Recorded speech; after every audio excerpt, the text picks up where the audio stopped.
All right, welcome back to another race preview. Today we are focusing on Muskoka 70.3 in Huntsville, Ontario. One of my favorite races.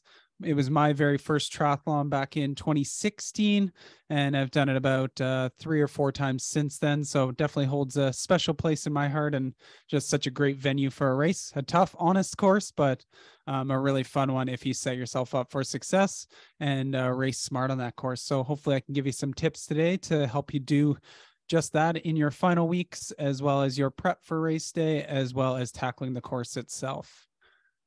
So my name is Mark Cullen. I'm the co-founder and head coach of the LP Endurance Club. We are a Waterloo-based triathlon and running club, but also we help athletes with year-round structured training across Canada and the US. So we got a number of athletes there, and we help them with structured training, as well as lots of educational pieces around strength training, recovery, nutrition, so day-to-day or workout fueling, things like that. So our athletes have been having some awesome success over the last number of years. So if that sounds like something you might be interested in, just feel free to shoot us a message and we can have a chat with you and see if maybe we can help you go after those big endurance goals that you are wanting to conquer. And if you want to check us out on Instagram, LP Endurance, we also post up a lot of great info around triathlon there. So give us a follow there, and hopefully we can help you out with some things there too. All right, what are we going to cover today? So we're going to look at what you can be doing in your final weeks and days leading up to the race to make sure that you get to that start line topped off on fuel and body battery totally charged up to make sure that you can crush that race and you are injury free, and all of those key pieces to make sure that you're going to have a successful race day. We're also going to talk about pacing, nutrition, gear, logistics, all those pieces, all those intricate details that you need to make sure you have dialed in so that you're not leaving anything to chance in triathlon. It's one thing to have all the fitness, but you got to make sure that you can execute on that and do all of those other things around the fitness itself to make sure that you get over that finish line as quick as possible with the most enjoyable experience possible. And then I'm also going to dive into everybody's favorite, the course review. Hopefully can settle some nervous people with going through these course reviews and setting them up for a good plan to make sure you can execute on race day.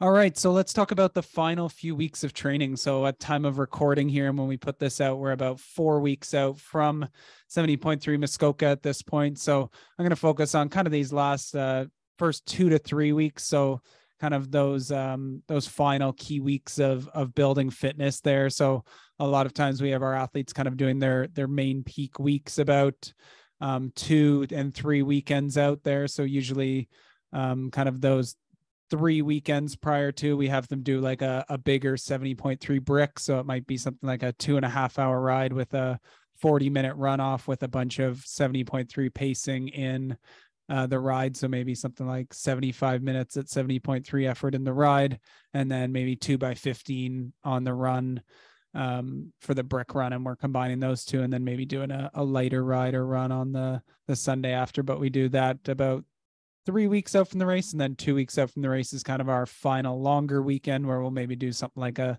3.5 hour ride and a long run pretty close to the race distance, again with some 70.3 time in there, but it's not like max race efforts or anything. It's just, again, staying sharp, building a little bit more fitness, and really honing in on that pre-race fueling and nutrition, as well as some gear practice in there. So we have a lot of our athletes do their full race nutrition strategies on this, as well as their full gear setup for that. And then really seeing how those paces feel, whether it's bike pace, like wattage or heart rate, or if they're going off RPE, so perceived exertion, or on the run, like pacing or heart rate or RPE as well. So we get them to really dial that in. And then we also usually run some transition clinics in the final weeks to make sure we're being quick and efficient, and we know our flow of what we're going to be doing in transition in the race when it comes, so that when you're in that amped up race environment and your heart rate's pinned, that you can go do it automatically and do it smoothly so that you can move on to the next discipline. And then we talk about 1 week out. So this is like 14 to 7 days out from the race is kind of that time you're really starting to cut down. So usually that final weekend before the race, we're doing something like a 1:45 to 2 hour type of ride, maybe a very short run off of it, a bit of 70.3 work in that long ride, maybe something like 2 by 30 minutes or 2 by 20 minutes in there. And then on the day after, we'll do a long run, something in the 14 to 16K range, again, with maybe some 2K reps around 70.3 pace, just again, to keep the engine rolling. You're used to doing all this training, so we don't want to just totally shut things down. But it's definitely a lot less than you would have been doing in those peak weeks. And then this is also a good chop down in the volume. So the amount of total hours you're doing in the week, we keep a fair amount of the intensity in there because, again, we still want to stay sharp for the race.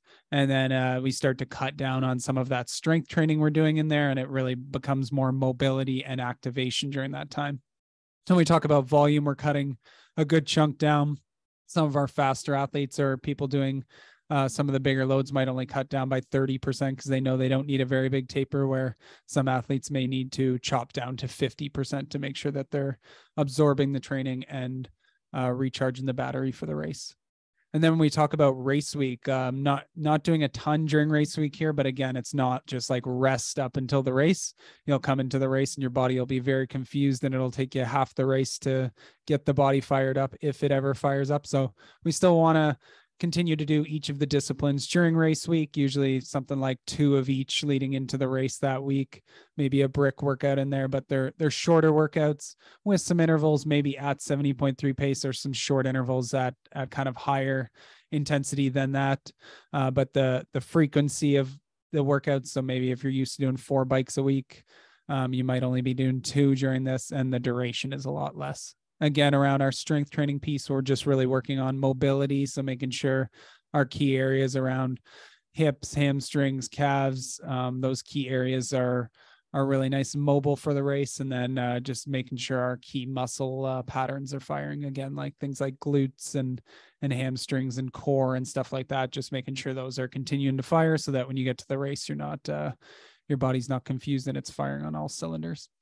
And then in that race week with a little bit less workouts in there, you really want to start on focusing on that nutrition loading. So I'll talk a bit about carb loading leading into the race, and then just making sure you're all caught up on sleep, especially right up till that Friday night, because pretty common that the night before the race, you might have a bit of a crappy sleep just because you're excited for the race. But most of the data shows as long as you've done well in the week leading up, one night of weaker sleep the day before the race isn't a huge deal leading into the race. So just focus on those days leading in there. All right, let's go over, before we get into the final 1 to 2 days here, because that'll play into this, let's go over a bit of what you need to note on the race schedule here. So first ones that jump out are athlete check-ins. So you have 2 options for athlete check-ins. So this is where you go and you pick up all of your race stickers, your cap, your timing chip, all of those things. So you can go either 2 to 7 on Friday, or on the Saturday from 10:30 to 5. So you can go anytime during those spots there and complete your check-in. If you want to do 2 birds with 1 stone, you can do it on the Saturday between 11 and 5. And you'll see on the Saturday, there's that mandatory bike check-in. So what you need to do at these longer 70.3 races is check your bike into transition the day before the race, somewhere between 11 and 5 there.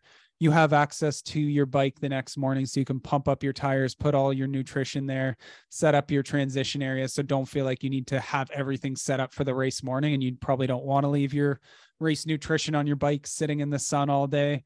If you're paranoid about your tires and it's a hot day, you can deflate them a bit and bring a pump with you, or usually there's lots in transition at the bike tech as well. So don't feel like you need to leave a bunch of stuff in transition the day before. You can bring all that stuff in the morning of, so no stress there. So those are kind of the key things to note on the Friday and Saturday. Just plan out ahead of time when you're going to do your check-in, and for both the regular check-in as well as the bike check-in. And then when we talk about race morning, so you have transition open from 5 to 6:45 in the morning. I always recommend just not leaving things to the last second in case you suddenly had a tire that popped overnight, or something on your bike has gone weird or you forget something, just like leave yourself lots of time. You've done all this training to this, so don't mess anything up and make it more stressful by messing up the logistics of it. So anytime 5 to 6:45 transitions open for you to go load up your bike with all your nutrition, get your run stuff set up, and have some time to go use the washroom and stuff like that.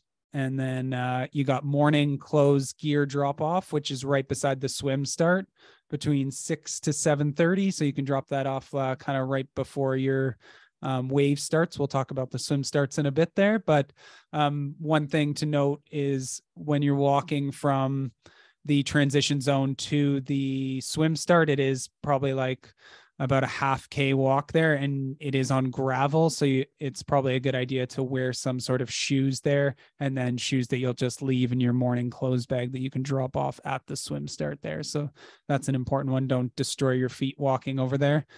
And then, yeah, it's 7 a.m. is when our waves start to kick off, and we'll go over that in the swim section there. But then, yeah, race goes along, and then post-race athlete food is there when you finish. And then you can also pick up your morning clothes gear pickup bags is post-race as well. And then at 3 p.m. they have the awards, followed by the 70.3 World Championship slot roll down. So they allot slots in each age group depending on how many people are in each age group for that. And it says 2023, but I believe this race is for the 2024 70.3 World Champs, which is in New Zealand. Pretty cool destination. All right, let's talk about these final 1 to 2 days. So we talked about how you have athlete check-in and bike check-in on those days, but there's lots of other pieces you need to be focusing on to set yourself up for success. So when we talk about nutrition, when we look at your kind of day-to-day nutrition in those days leading in, it's just really making sure you're topped up and starting to shift a larger percentage of your diet towards carbs so that you're nice and loaded up for the race. So I find in the last 1 to 2 days before the race, you should be targeting somewhere between 8 to 12 kilograms, grams per kilogram of body weight. So say if I'm a 70 kilogram athlete and I'm targeting 10 grams per kilogram, then I would do about 700 grams of carbs for that day. And again, look at ways that you can do it in a way that you're not just like packing down pasta to get all of that in. Some good ones to do are just like adding extra maple syrup to your oats, or drinking a couple cups of juice or a bottle of juice, and you can get up your carbs way up pretty quickly that way. But yeah, in that 8 to 12 range in those final 2 days per day is a good way to make sure that you're carb loaded going into the race. But yeah, again, don't fill up on things that are going to throw your gut off and make you feel super full the day of. So I find my biggest meals the day before the race are breakfast and lunch. And then at night, I'm just having a kind of regular sized dinner that night, just because the race is about 12 hours after that. So I don't want to have a massive meal that might not be fully digested by then, or that might throw my gut off that morning. Another piece to think about is adding electrolytes to your water. So there's lots of options out there, electrolyte tabs or powders that you can just continue to add electrolytes to your water. So I'm constantly adding like a 250 milligram or 500 milligram kind of tab to my water in those days before. Again, it's just that sodium loading, especially if it's going to be a hot race. That electrolyte balance is even more important in that.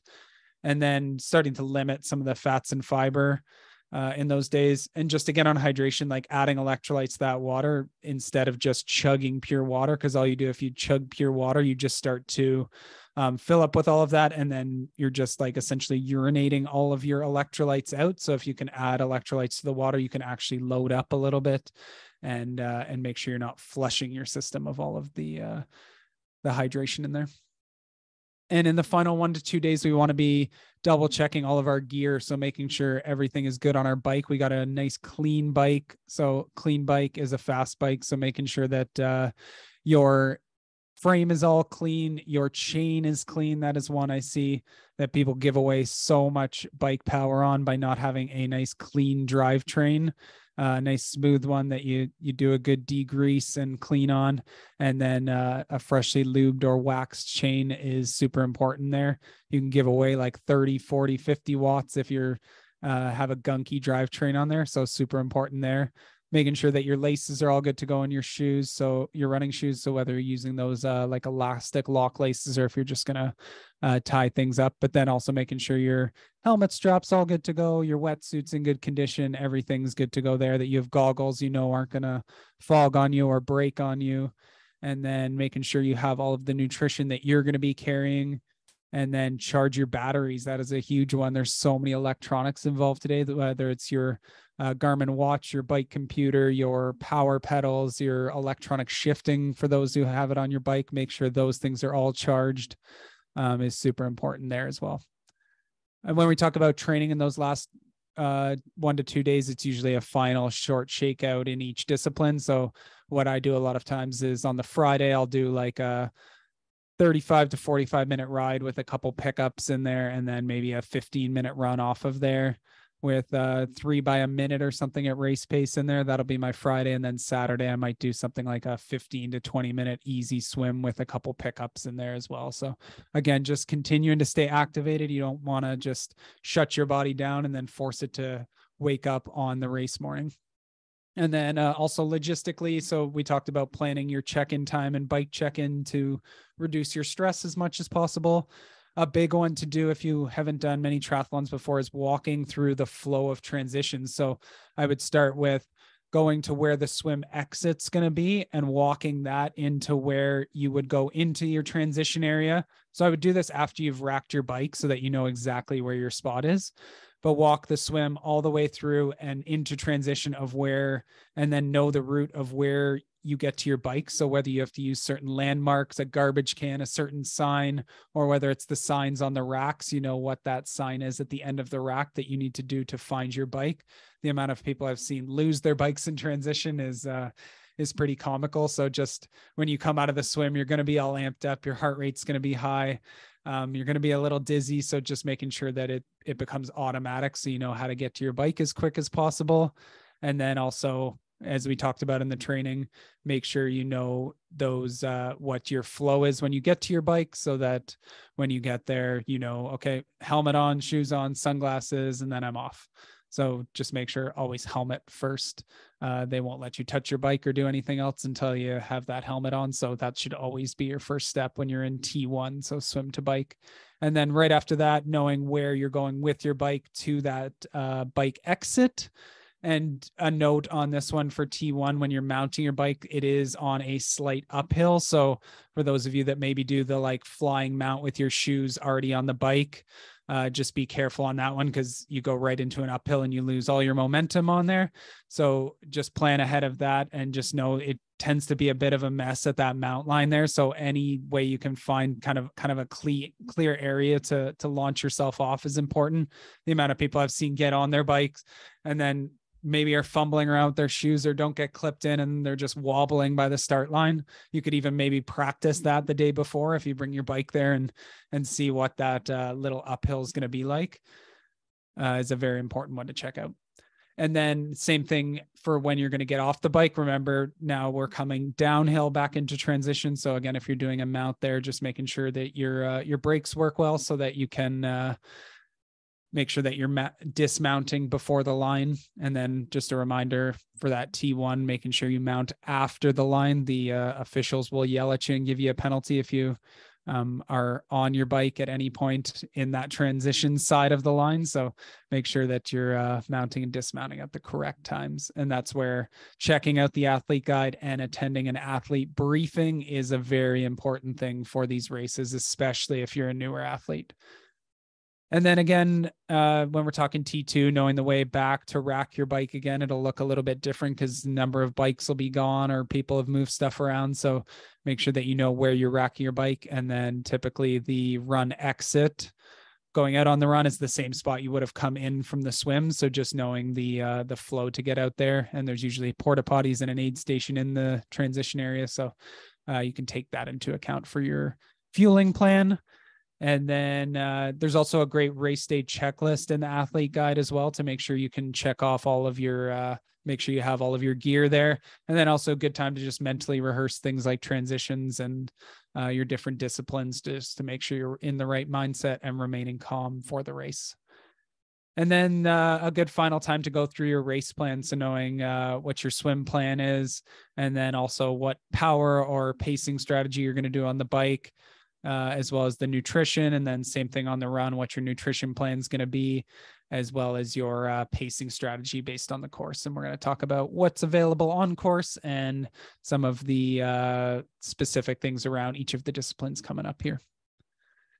So final piece, race morning. So you've done all that carb loading. You ate like kind of a lighter meal the night before.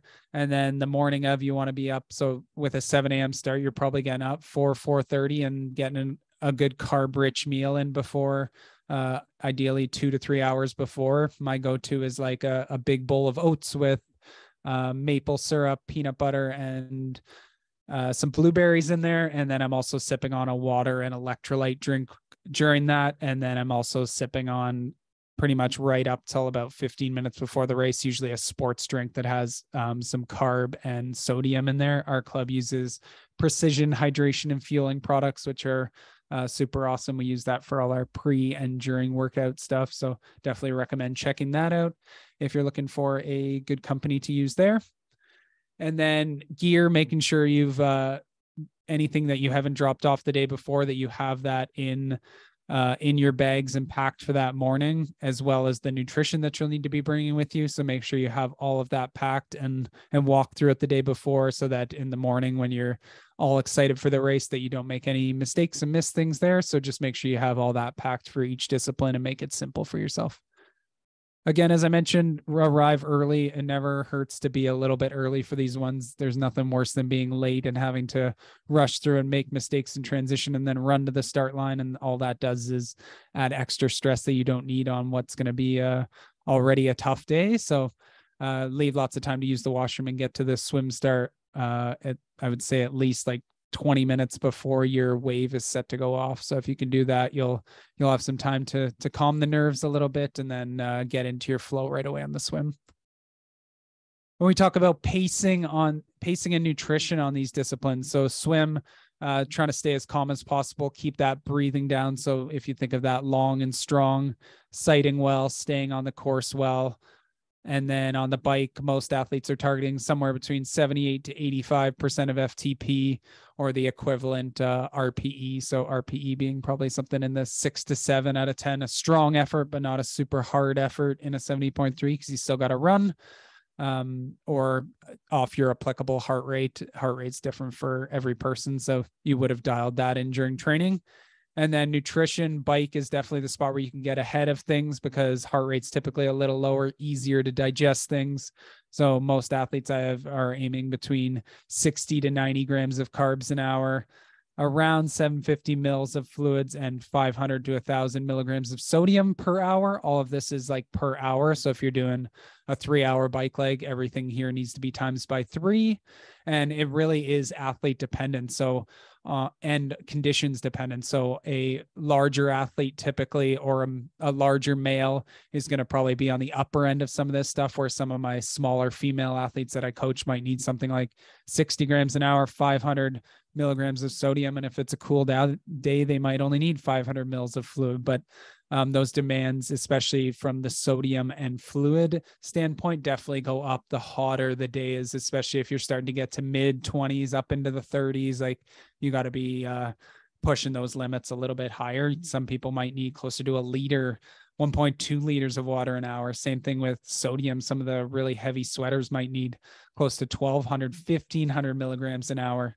If you want, on the Precision Fuel and Hydration site, there's actually a very cool free questionnaire that you can fill out, which will give you some guidelines based on how big of an athlete you are and how big of a sweater you are and your event, of some guidelines around what you can be doing in those races. It'll give you kind of like a personalized range for some of that. So if you really have no idea or haven't tested this stuff, I would hop on that right away, and it can give you some good guidelines, and it might shock you of where you're at versus where you should be.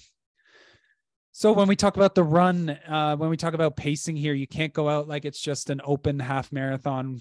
You really got to take into account the toll the bike plays on this. So if your open half marathon pace is something like, let's use the example of 5 minutes per kilometer, your half marathon pace that you ran this spring in a race, you'd probably be looking at adding like 20 to 30 seconds per K to that one. And it's really just doing that through the first half and setting yourself up to finish strong in the back half. Too many people go out way too hard in the front half and then are walking it in. So it's worth a conservative approach, especially in that first 10, 12, 15K. But you got to be honest with yourself. You can hop off that bike in those first 2 to 3K, can often feel really good. But if you hammer that, the switch can flip on you pretty quick, and then you can be hurting pretty quickly. So really, especially throwing a governor on yourself in that first 3 to 5K to make sure you ease in, give some time to settle off the bike, settle the gut, settle the heart and lungs, and then get in your rhythm from there. But just not going out at like open half marathon pace. So open being if you were just running a pure half marathon pace race without any swim or bike before it.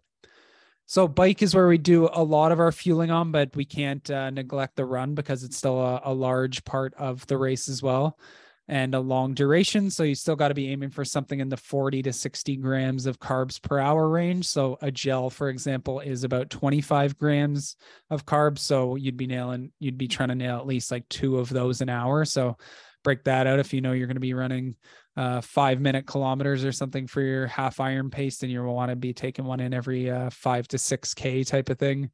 And then just taking in, again, water at every aid station, especially if it's hot, just taking a couple cups of water at each aid station. Maybe it's 1 or 2 to drink and then 1 over the head to keep the core temperature down as long as possible.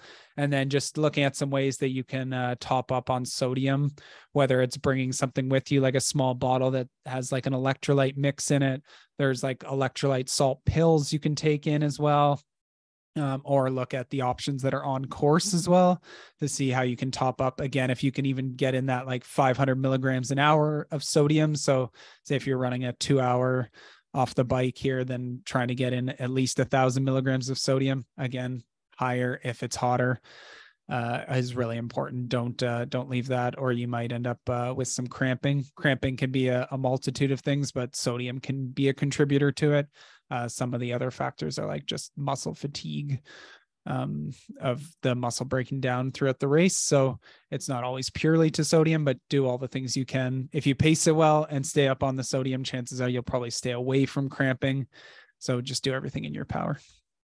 All right, let's get into the course.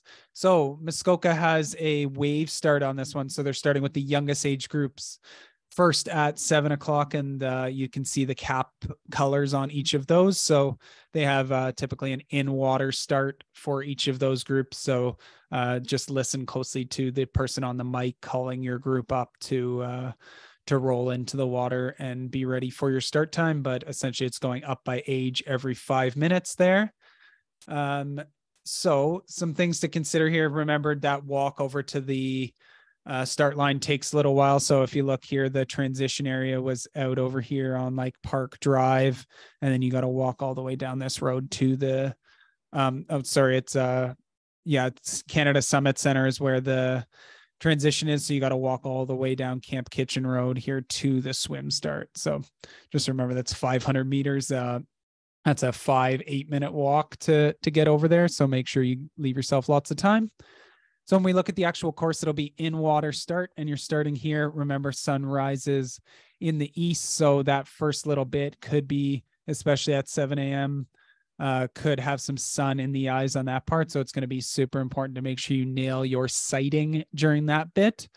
So we got this first bit, a left-hand turn going straight, and then a left here. Really depends on the year what the river's kind of doing there. There's been years where it's kind of been helping a little bit or hurting a little bit. Usually it's not significant enough that it's like pushing you backwards or anything. You probably won't even notice it. So I wouldn't overthink that too much. And you could hop in there in this kind of swim start area the day before. I've done some warm-up swims along the shoreline there. But yeah, just it's nice once you get to this point, you can kind of use the shoreline as kind of your sighting spot. Obviously continue to watch the buoys during that part, but the nice thing is you kind of have 2 boundaries on either side depending on what side you breathe on, or if you breathe on both sides, you can just make sure you're kind of keeping that same width from the shoreline during that whole time, and stay away from those docks on the side. And then as you start to get to the end, you'll start to see that that swim exit in the last little bit, but pretty straightforward swim. And I find usually not, other than the first little bit when your waves kind of going off gets a little hectic, but I find once you get in that river, it can be quite a nice peaceful swim there, especially when you're swimming around some people the same ability level of you. If you're a slightly slower swimmer, you might have some people from the waves before you coming through. Just stay relaxed. Nobody wants to be bumping into one another. So if people do bump into you, just know they're probably don't have any ill intention with it, and just remain calm and separate from each other and just carry on. Everybody wants to get out of that water as quickly as possible. So that's kind of the swim. It's a beautiful swim start, and always a wetsuit legal swim from what I've seen in the past, unless we get a very hot year here. It's always been wetsuit legal during this time. So take the buoyancy advantage with the wetsuit and carry on from there. All right, let's talk about the bike leg. This is definitely a notorious part of the Muskoka course, definitely a tough bike course, but one if you ride smart. And I'll talk a bit about carrying momentum on this course, that you can actually ride pretty quickly on it.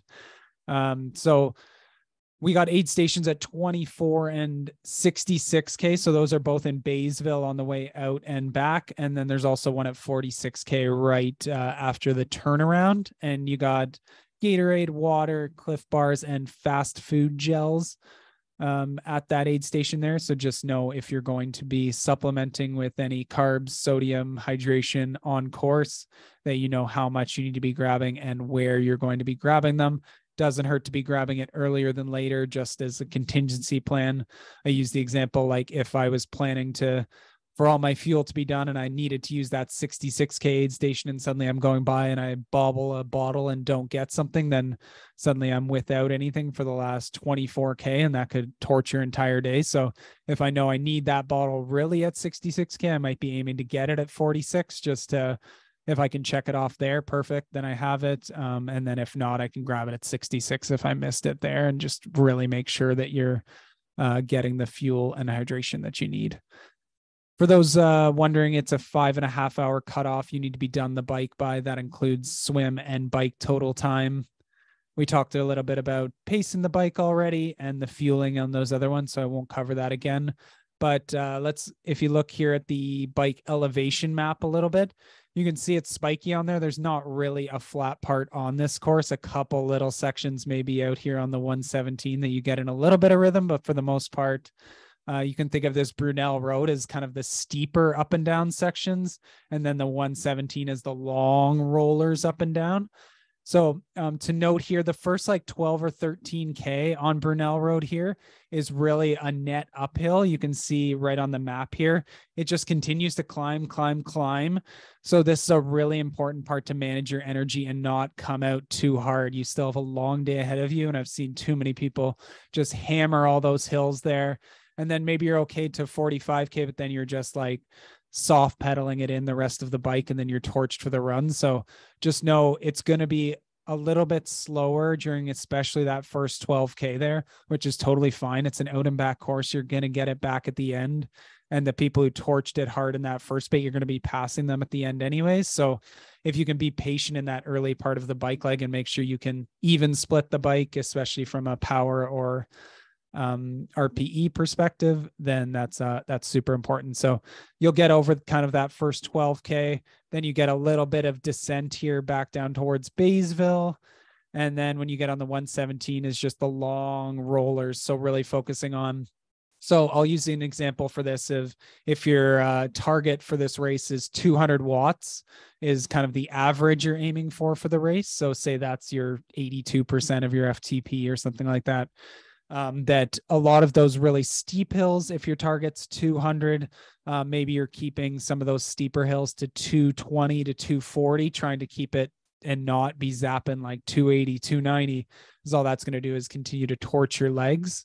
And then when you get, and then trying to keep power on the downhills. So as much as possible, trying to keep it up in that 160, 170, 180 range on the downhills.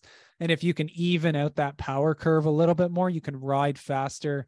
And then it's also going to take less out of your legs than doing like the really hard spikes on the hills and then coasting down. two athletes could ride almost the identical time off the identical average power, but do it two totally different ways. One being the spiky athlete and one being the smooth one who didn't hammer the hills quite as hard, but kept the power on the downhills, and they could get off. And I would almost guarantee you the one who smoothed out that power curve a lot more is going to run a lot better because they didn't do 200 VO2 max intervals during this. So just keep it smooth. And remember, each one of those really high zaps on the bike is just another match that you're burning. So keep it in control and set yourself up well for the run. But again, this is a good momentum course. So even more so than some other courses where you can hold power on that downhill, almost every downhill goes into another uphill. So if you think about it, if you not hammer, but if you're strong on those downhills still, you'll cover more into that next uphill. And then you find your gearing. You don't need to zap it as hard. You get over the top, get back to power again. And if you just continue to repeat that, you can bike pretty fast on this course and not destroy your legs for the run. So I definitely recommend that versus really hammering up the hill. And then if you coast, then you got more hill to cover because you just coasted that downhill. And then you got to hammer more time at that really high wattage. So smooth out that power curve, ride smooth, don't get excited on the hills, and you'll be set up nicely to be able to run. But remember, that middle section is where you can find a bit of rhythm. So just making sure keep power on the downs, smooth on the ups. And then the nice piece is that last 12K is very fast back to transition. So there's a couple of spots to watch out for, some quick kind of downhills, sweeping turns and stuff like that. So just continue to be aware, don't check out, but really maintain that rhythm and start to run through what you need to be doing in transition as you get there for the run leg. And then again, as you're coming up to the end of that bike leg, remember it's a little bit of a downhill to that mountain line. So just braking and unclipping or getting out of your shoes and dismounting in time is an important one as well. Pretty straightforward bike course though, straight out and back. It's really just about energy management and fueling well on this and pacing it well. All right, let's move on to the run. Definitely, again, a solid run course here, like no joke of a run course. You got aid stations every 2K that are going to have Gatorade, Pepsi, water, Cliff Bars, pretzels, and those fast food gels as well. So know if you're going to be bringing your own fuel along and how you're going to get to those carb limits, as well as sodium and water at every aid station, water over the head to stay cool, especially on those warm days. Cutoff for the race is 8.5 hours. So that's including swim and bike time. We already talked about fueling during that part. And then there's a little guideline around if you know your threshold pace, which for most people, a slower athlete might be closer to their 10K pace if their 10K is close to an hour. A faster athlete, if they're maybe like a 120 half marathon or something, their threshold pace will be pretty close to their half marathon pace or gravitating a little bit quicker than that. So that would be their threshold pace. So when we decide on our race pacing for this one, again, you could use open half pace plus 20 to 25 seconds a K, or you could do it based off that threshold pace. So I use the example here of a 4 minute per kilometer threshold pace. So say this person's a 124, 125 half marathoner in their open race, they'll be aiming for more like 425 per kilometer. So aiming for something more like a 129, a 130. So they're adding another 5-6 minutes to their open half marathon pace in a 70.3, because the bike and swim definitely take a good chunk of energy out of you. So just like the bike, the run is a single loop out and back course. So there's one, other than this one little split section here, it's pretty much all out and back. I have a little, from when I ran it in 2019 as part of a relay team, I have a little Strava graph there. I know they didn't include that in the guide, but so essentially on the way out, it is a net uphill. So you got a couple, as you come out of transition here, there is a pretty steep hill right away. So very similar to the bike, just don't gas that early and really use that first 5K to set a cap on your pace and really start to find your rhythm, let your body calm down, start to get on your fueling and set yourself up, because it's all really won and lost in the last back half of this run course here. Anybody can ride for show, but you got to run for dough. And that's that all comes down to pacing that bike well and pacing that first half of the run well. So you need to have a little bit of fear in you to know that you need to set yourself up to run well in that back half. It's very rare. I find people say, oh, I went like way too easy on the bike and the first half of that run. Usually it's the opposite of, oh man, I crushed the bike and I was flying on that first 5K of the run and then I was walking by 12K. So you got to strike a little bit of fear in yourself to know that, to keep yourself honest on that bike and first half run pacing. So you got that steep part out of transition. You can find and then kind of out of town a little bit here, a little bit of those steeper sections there that are net uphill. And then you just kind of keep climbing a little bit all the way out here. And then you start to get close to that turnaround there. And there's this big steep downhill right pretty close to the turnaround. And then you got a little flat bit here. And then you turn around and this is a very steep hill that you're probably just going to be shuffling on. If you're an athlete that's feeling like they're hurting there, might be one that's just worth walking up to make sure that you can set yourself up to take advantage of all this downhill coming back. Because if you pace it well, there's lots of free speed to be had coming back to town. But if you crush that hill and then you got to walk it in from there, then it didn't really do you any good. So maybe for some athletes, it might make sense to just walk up this hill and then be able to get back to running, and you'll pass lots of people if you can use all of these downhills that you climbed on the way out to fly back into town. And then you get that same steep kind of part coming back towards transition as you're coming back at the end there. And then as you come down that finish line, soak it all in. The crowd support is awesome. And the post race is great. You can always go jump in the lake after to cool off, and the post race food is all good. So just really soak it in, enjoy the race, and be pumped with what you just accomplished. Hopefully these tips were helpful. I honestly do these webinars just because I love them. And I wish I had a webinar like this as I went into my first 70.3, because I made all of these mistakes. So hopefully I can help all of you either have a good first experience or improve on if it's your second or third time or multiple times in Muskoka here. Hopefully you got something of value from this. If you ever have any questions on this, you can always comment on this YouTube video or send me a message on my Instagram, coach.markycull. You can follow me on Instagram there, and always happy to give some tips along the way. So best of luck with your race in a couple weeks. I'm hoping to be out there cheering you all on. I'll probably be wearing my blue LP jacket there. We have a bunch of athletes who are racing that weekend as well. So give them a cheer if you see them out there. They're all friendly people as well. But best of luck, and go crush the race.